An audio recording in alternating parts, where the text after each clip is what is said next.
từng trang đó. Có trang đây, chuyện gì khó cứ để ask ra.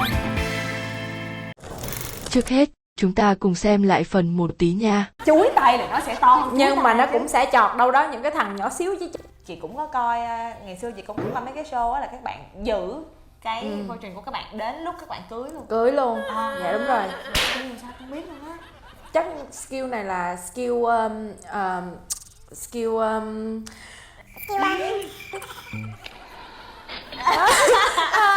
Cái lúc lần đầu tiên như thế nào? Có bỡ ngỡ không hay là có một cái gì đó nó wow hay không gì không? chồng em quà.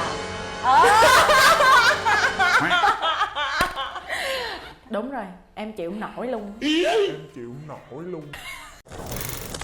Và đây là phần 2 nha mọi người. Đang kiểu cố gắng sexy Đúng xong rồi. rồi hơi quá, Đúng sexy hơi rồi. lố xong mình đã chuyển qua Đúng, quê rồi. đúng. Xong rồi còn có một kỷ niệm khác nữa cũng liên quan tới cái chuyện tình dục luôn.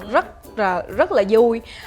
Tại vì khi mà lúc đó em cũng đẻ xong rồi, lúc đó con của em cũng mấy tuổi, 2-3 tuổi rồi. Chị biết á, thường phụ nữ mà sau khi sinh á, cái ham muốn còn thấp hơn nữa, nó còn giảm thấp hơn như là trước đó nữa. Thì có một lần em thay đồ mà chồng em 6 năm quen nhau, 6 năm cưới nhau. Lúc mà thay đồ đứng trước mặt em vẫn không có thoải mái đứng trước mặt chồng em vẫn phải đi vô phòng, em vẫn phải đóng cửa lại và em vẫn phải thay đồ. Cho nên những cái lúc mà em vô tình mà em thay đồ mà chồng em thấy là chồng em sẽ ào tới oh baby, làm các kiểu giống như là nhây mà lầy lắm. Thì có một lần em vô tình em đang thay đồ thì chồng em bước vô. Chồng em mới nói em là trời ơi đừng làm vậy với tao chứ. Xong chồng em chạy đi ra ngoài bồng thằng cu của em bỏ vô phòng cô em, đóng cửa lại, bỏ vô phòng của cô, bật tivi lên cho cô coi, đóng cửa lại. Xong cái em đứng em thay đồ em kêu chết rồi. Thấy chồng em bỏ cô vô phòng là biết chuẩn bị có chuyện gì xảy ra đó. Mà lúc đó ham muốn mình không có luôn, mình đâu có muốn đâu. Thì em thấy chồng chết rồi em tìm đồ. Em mặc một cái áo tay dài cổ lọ vô. Xong rồi em mặc một cái quần dài tiệt dài vô. Chồng em mới đóng cửa lại, chồng đóng cửa phòng thằng cu lại, xong mới đi qua cởi hết áo quần ra luôn. Đi vô thấy em mặc áo cổ lọ, áo tay dài, cái quần tay dài. Xong chồng em giận không nói chuyện mấy ngày luôn. Chị nói tại sao mày đối xử với tao như vậy? Kiểu tôi đang muốn lên Kêu đây rồi cái cơn nó đã nổi lên rồi mà tại sao mà kiểu như là thà thấy em mặc đồ bình thường đi, đồ ở nhà bình thường đi thì nhiều khi còn không giận bằng là em tìm đồ em chùm từ trên xuống dưới, mặc áo cổ lọ tay dài xong mặc là quần kiểu dài là thẳng mặt thêm rồi đó, ý là nói thẳng mặt thêm. Thì em giận em mấy ngày trời không nói chuyện luôn. Thì cái này cũng là một cái niệm khá vui về Má ơi bà lầy dễ sợ luôn á bà. Nhưng mà thật sự em cũng thông cảm cho phụ nữ, đó là em bản thân em phụ nữ nha, em phải thông cảm cho phụ nữ thôi. Sau khi sinh cái ham muốn nó bị giảm rất là trầm trọng luôn. Tức là hoàn toàn không muốn luôn, không muốn đụng chạm, không muốn gì hết. Hay là nhiều khi là chỉ bản thân của em thôi. Không đâu, chị cũng đọc thôi chứ chị cũng không biết. Thì đa số mọi người cũng nói là sau khi sinh á cái ham muốn nó giảm mà mấy bạn Mỹ trắng thì ham muốn nó vẫn như vậy. Thì để mà em deal với cái chuyện đó như thế nào sau khi em sinh bé? Cái đây là một cái vấn đề mà nó nhức nhối vô cùng trong cái cuộc hôn nhân của em với chồng em. Tại vì giữa một người mà sinh lý cực kỳ cao và một người sinh lý cực kỳ thấp nha em, làm đủ mọi cách nha, uống sinh tố nè, rồi chị của em cũng dặn là ăn trái cây nhiều, rồi ăn những cái chất này chất kia để cho nó đẩy cái ham muốn của mình lên. Không nào quất hết trơn, không nào tác dụng hết trơn. Thì chồng em nói chung là cũng kêu em là hay là đi khám đi tới bác sĩ coi thử là mình bị cái gì. Nhưng mà em biết là bản thân em không bị gì hết trơn, em biết là em không bị gì, chỉ có cái ham muốn của mình là không có thôi. Cũng nhiều lần cãi nhau lắm, cũng nhiều lần chị nghĩ đi tình dục á, nó là một cái sự gắn kết. Một mối quan hệ mà không có tình dục là sẽ không có sự gắn kết. Cái người đàn ông họ cũng bị dễ nóng nảy hơn, họ cũng bị dễ uất ức trong người hơn. Tại vì họ phải xả, giống như bây giờ nói cái từ xả thì cũng nó hơi ấy quá. Nhưng mà cái đó là cái sinh lý của đàn ông. Họ phải có chỗ để họ đi ra, hoặc là họ phải tự xử để cho nó ra. Còn không cái sự nóng nảy, sự uất ức trong người nó tăng lên mỗi ngày á, làm cho cái mối quan hệ hai người á nó cũng bị căng thẳng, nó cũng căng thẳng theo thời gian. Thì khi mà em chấp nhận trả bài nhiều hơn á, thì cái mối quan hệ nó lại từ từ nó lại êm xuống. Mà khi mà em không chịu trả bài á thì nó lại căng thẳng lên, thì mới thấy cái thực sự cái vấn đề tình dục nó rất là quan trọng nha chị. Không, đúng chính xác. Bất kỳ một mối quan hệ dù quen Mỹ trắng hay là Việt Nam hay Mỹ con gì á, thì bất kỳ sắc tộc nào thì chuyện have sex rất quan trọng. Đúng bởi rồi. vậy rất là nhiều, kể cả không phải chỉ mình em đâu, kể cả những người bạn của chị ở Việt Nam á, họ đều như vậy. Họ đặt một câu hỏi cho chị mà má ơi, tao không có gia đình, tao chưa có đẻ gì hết, tao chưa có cưới luôn, mà ngồi hỏi chứ bây giờ làm thế nào. Tại vì giống như là khi mà họ bắt đầu bước chân vô mối quan hệ hôn nhân á, cái cuộc hôn nhân đó, thì cái chuyện have sex nó không còn như ngày nào nữa. Dạ đúng rồi. Thì bây giờ phải làm sao chị nói, chị cũng không biết phải làm sao hết. Tại vì chị cũng chưa bước chân vào cái tình trạng mà đó. Even thì là nếu như thí dụ như là chị quen, chị cũng có những mối quan hệ dài hơi đi long term đi, thì mình cũng gặp phải tình trạng đó luôn. Thì mình cũng không thể giải quyết được, thì huống chi mình sẽ có thể khép được bạn của mình. Đúng Tại rồi. chính bản thân cái đó là câu chuyện chị nghĩ là khó ai có thời gian được. Dạ đúng Đó rồi. là nhu cầu, nó là sinh lý. Dạ đúng rồi. Với lại một phần nữa tại sao nó quan trọng là tại vì cái người đàn ông á không có giống như phụ nữ của mình. Người phụ nữ mình khi mà mình cái sinh lý của mình ok, cứ cho như là ham muốn thấp hay là mình không được cái nhu cầu của mình không được đáp ứng, thì mình vẫn có thể trụ lại trong một cái mối quan hệ hay là trụ lại trong một cái cuộc hôn nhân và chấp nhận hy sinh. Nhưng mà người đàn ông á thì khác. Cái sinh lý của họ mạnh tới mức mà khi mà họ không thỏa mãn được cái sinh lý của mình, rất là dễ dàng cho họ đi kiếm bên ngoài. Tức là đi kiếm bên ngoài ở đây là làm sao?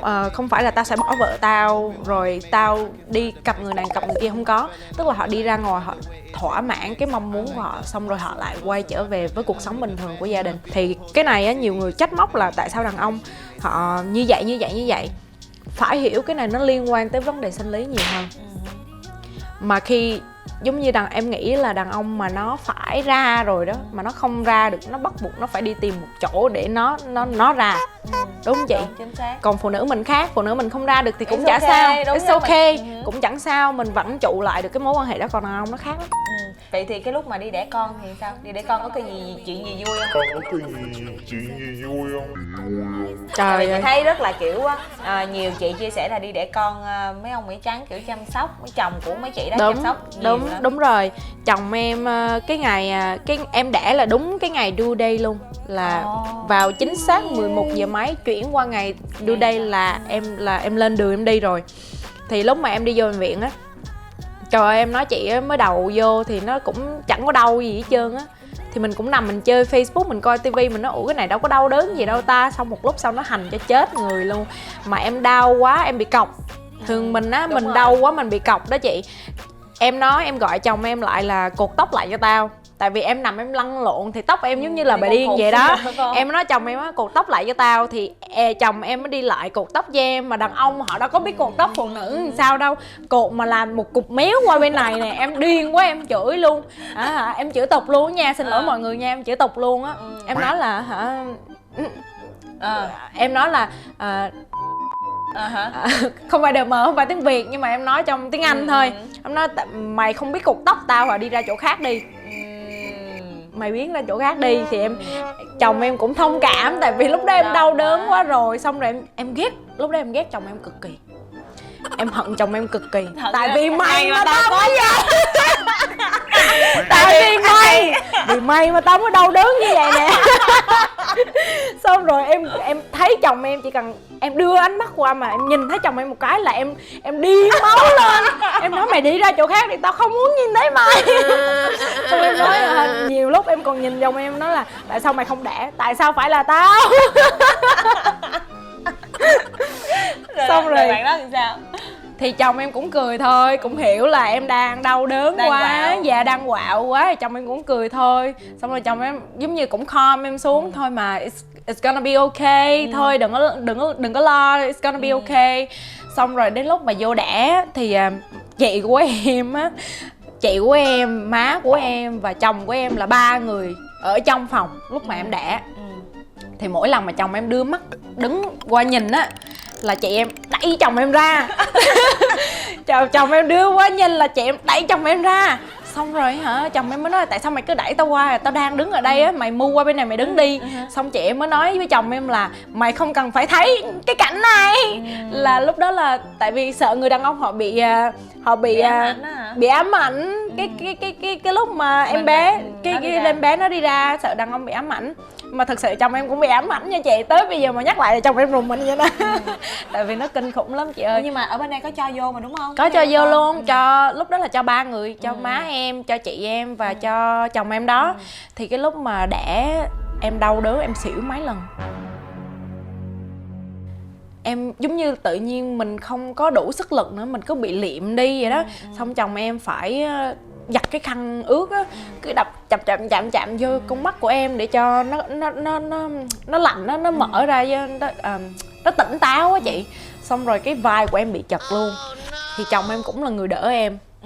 Mỗi lần mà em gồng á là em phải ngồi dậy về gồng nè, là chồng em 1, 2, 3 là push em dậy. Chồng em đứng phía sau 1, 2, 3 là push em dậy, giống như là hai vợ chồng cùng hợp tác để đẻ ăn cu vậy đó. Teamwork. Xong rồi đến lúc mà bà bác sĩ đó, bà khâu cái vết thương nó lại đó, chồng em mới đứng nói với bà bác sĩ là Ê, chuẩn bị mắc cười á, chị không biết mà nhìn thấy mặt chị mắc cười. Chồng em mới nói bà bác sĩ là Hiêm đưa tay vậy nè mọi người, Hiêm nói vậy nè, nhưng mà Hiêm nói rất là to. Nhưng mà Hiêm nghĩ là Hiêm đưa tay vậy là em sẽ không nghe, nhưng mà Hiêm nói rất là to. Hiêm nói là mày khâu thêm extra mấy mũi nữa được không cho nó chặt.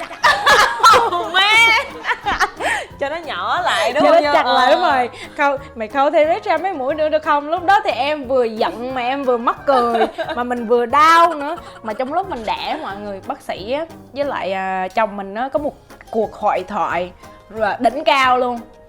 Cô bác sĩ nói ở nhà chồng tao cũng thích ăn, mày có thích ăn phở không? Chồng tao cũng thích ăn phở lắm. Xong chồng em mới nói là tao ăn phở tao còn xài đũa chứ tao không xài muỗng. Khoe Tao xài đũa chứ tao không có xài nĩa. Xong rồi cô bác sĩ trả lời lại là chồng tao cũng xài được đũa lắm.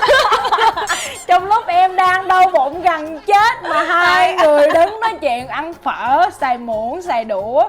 Má lúc đó em hận chồng em dã man luôn. Kiểu tao đây mày không khe đâu, ngồi mày nói chuyện gì phở. Rồi vậy đó, rồi đến lúc mà khâu vết thương còn kêu cô bác sĩ là khâu thêm cho vài mũi để cho nó chặt lại, mất dạy thiệt sự luôn mọi người. Rồi xong không, giống như là chị định hỏi luôn á, tại vì thường á những người đàn ông họ rất là kiểu lý do họ đi ra ngoài là tại vì cái phần của người vợ của mình, cái phần của người vợ của mình nó không còn như xưa sau khi đẻ con nữa. Không, cái đó là sai nha mọi người. Sai hả? Sai, hoàn toàn sai. Mọi người nghĩ vậy là hoàn toàn sai. Tại vì hồi xưa trước khi em đẻ em cũng nghĩ là như vậy luôn. Trước khi em đẻ là em nghĩ là sau khi đẻ xong là nó tà loe, nở bông, nở hoa. Nhưng mà không phải, tại vì sau khi mà mình vô đẻ, người bác sĩ họ sẽ rạch cái tầng sinh lý của mình để em bé nó có thể dễ dàng chui ra, đúng không? Thì sau khi em bé ra rồi người ta sẽ khâu lại, người ta sẽ khâu lên lại thì nó sẽ như bình thường, nó sẽ tạo thành một cái vết thương khi nó lành á, nó sẽ dính lại rất chặt hơn. Bên trong thì có thể nó hơi lỏng một chút xíu, nhưng mà bên ngoài thì nó vẫn chặt, nó vẫn xe, nó vẫn khít giống như là lúc thời con gái. Đúng rồi. Thì chị giống như chị nghĩ đi, bây giờ ví dụ nó bự vậy đúng không? Xong rồi cái người ta khâu nó dính lên thì tất nhiên nó nhỏ lại thôi. Chị nghe đồn á, Mỹ Trắng á, rất là kiểu mà muốn partner của mình được enjoy trên giường, sau đó xoay họ hay mua sex toy. Không, đối với chồng em thì không. Tại vì chồng em biết là em là không có thiên về tình dục nhiều. Mặc dù chồng em cũng đôi lần cũng giống như convince, cũng giống như là em mua cái này đi, mua cái này đi.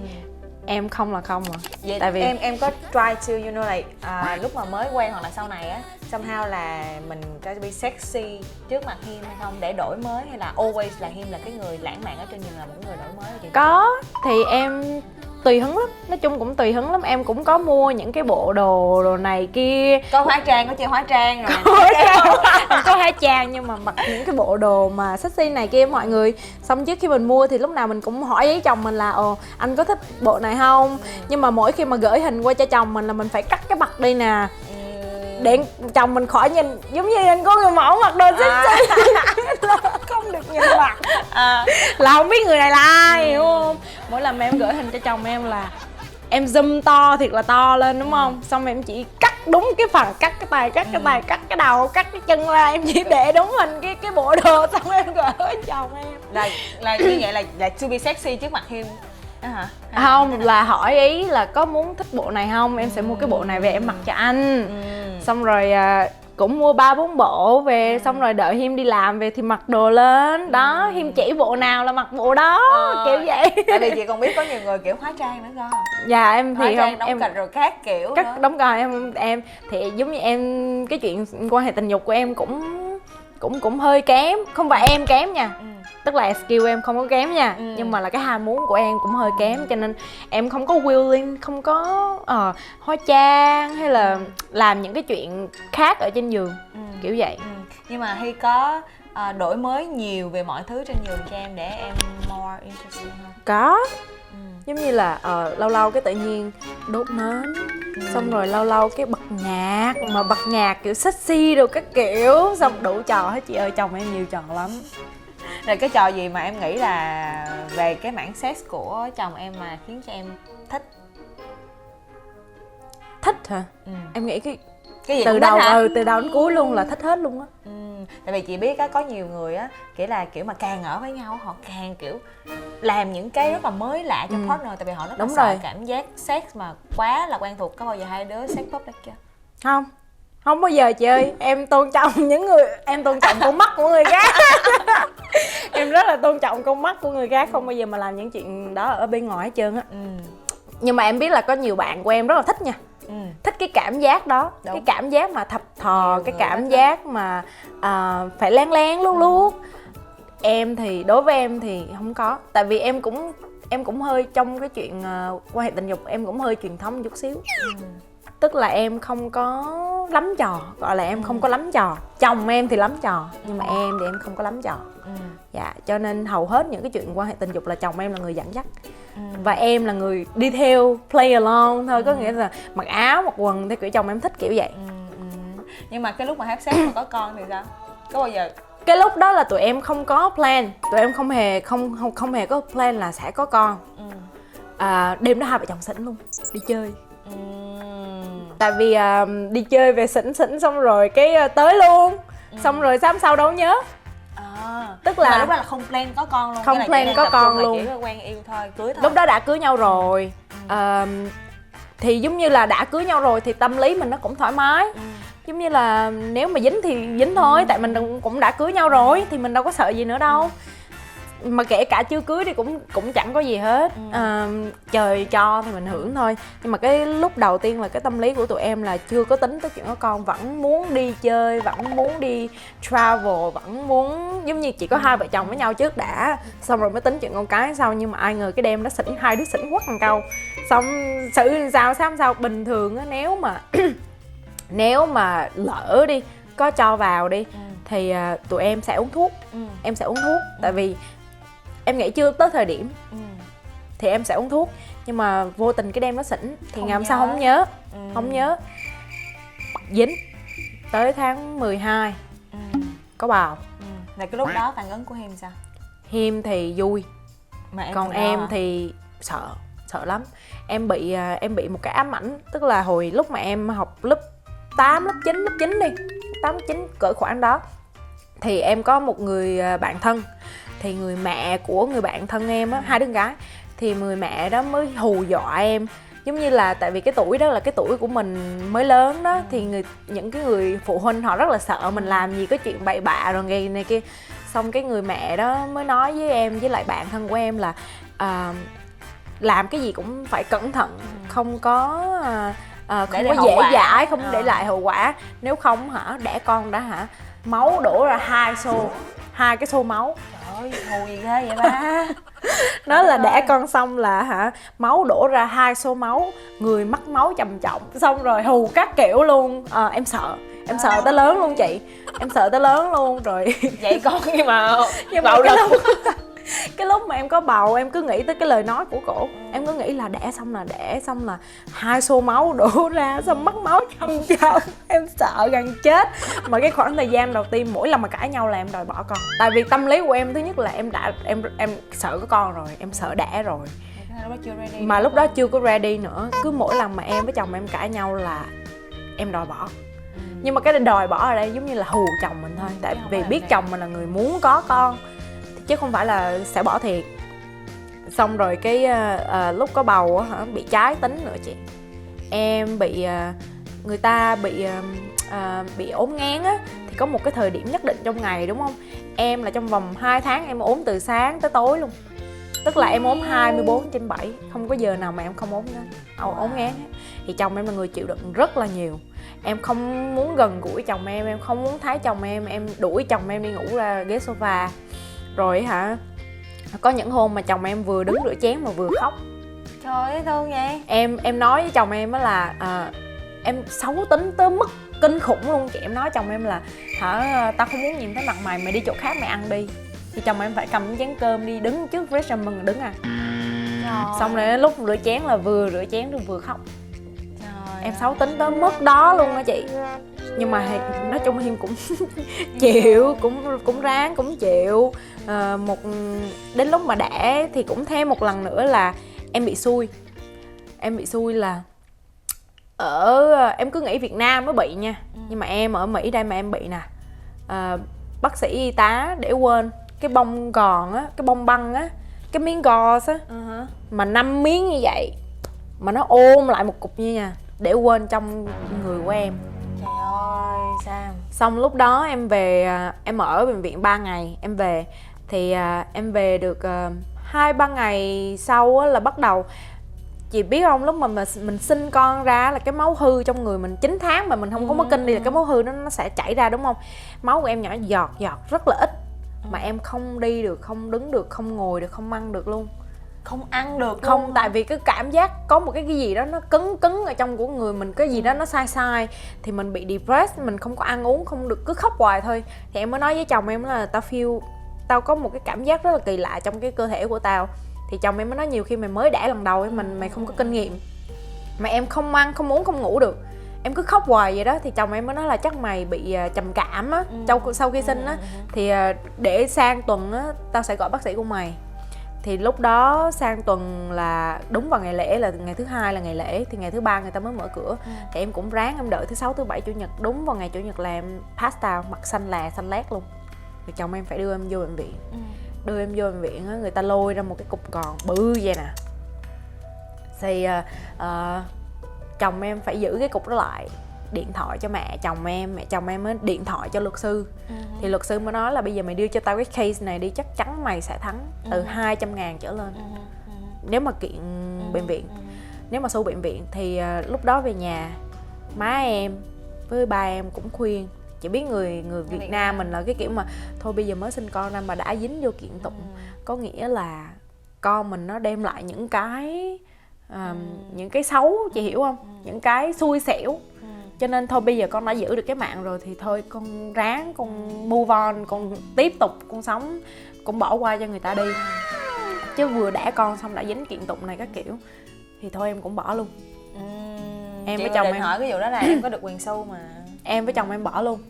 Chứ còn nếu mà sưu là lúc đó là ông luật sư á, ổng đã nói chắc chắn là sẽ thắng 200.000 trở lên. Mày đưa cho tao cái case này đi. Ổng rất là muốn cái case đó. Thậm chí nguyên một tuần sau đó ổng còn điện thoại chồng em liên tục để em hỏi là đưa cho tao cái case này. Nhưng mà em nói là em chấp nhận, em drop. Tại vì mình châu Á mình đúng là cũng có nghĩ là tại sao mình vừa sinh con ra cái mình đã giống kiện tụng. Nhưng mà khi em nói với chồng em nói tại sao mày không nghĩ là vừa sinh con mình đem may mắn lại cho mình. Nhưng mà người Việt mình thì khác, má em thì nghĩ khác, ba em nghĩ khác, cho nên thôi em cũng trót.